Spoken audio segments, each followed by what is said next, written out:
मैं थक हार कर काम से घर वापस जा रहा था। कार में शीशे बंद होते हुए भी जाने कहाँ से ठंडी ठंडी हवा अंदर आ रही थी।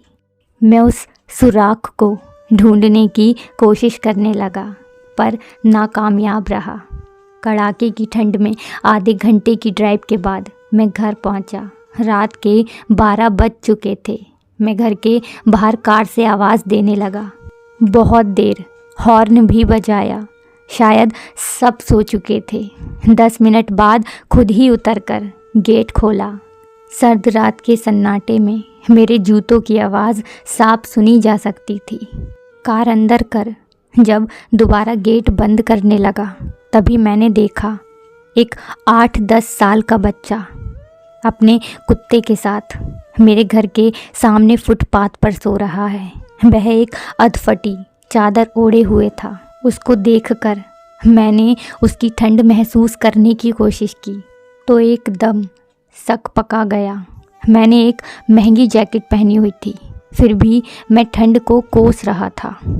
और वो बेचारा बच्चा, मैं उसके बारे में सोच ही रहा था कि इतने में वो कुत्ता बच्चे की चादर छोड़ मेरी कार के नीचे आकर सो गया।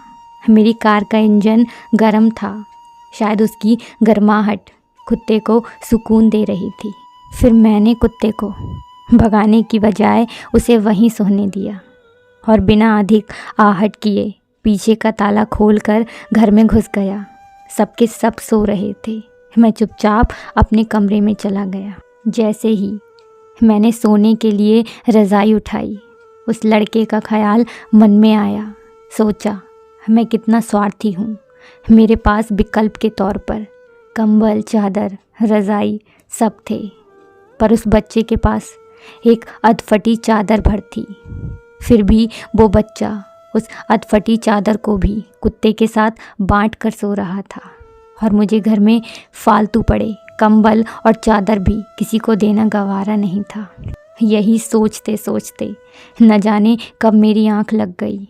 अगले दिन सुबह उठा तो देखा घर के बाहर भीड़ लगी हुई थी।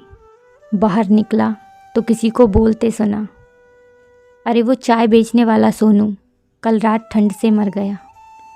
मेरी पलकें कांपी और एक आंसू की बूंद मेरी आंख से छलक गई।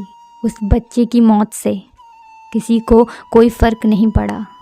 बस वो कुत्ता अपने नन्हे दोस्त के बगल में गुमसुम बैठा था, मानो उसे उठाने की कोशिश कर रहा हो। दोस्तों, ये कहानी सिर्फ़ एक कहानी नहीं, ये आज के इंसान की सच्चाई है। मानव से अगर मानवता चली जाए तो वो मानव नहीं रहता, दानव बन जाता है। और शायद हम में से ज़्यादातर लोग दानव बन चुके हैं। हम अपने लिए पैदा होते हैं, अपने लिए जीते हैं और अपने लिए ही मर जाते हैं। ये भी कोई जीना हुआ।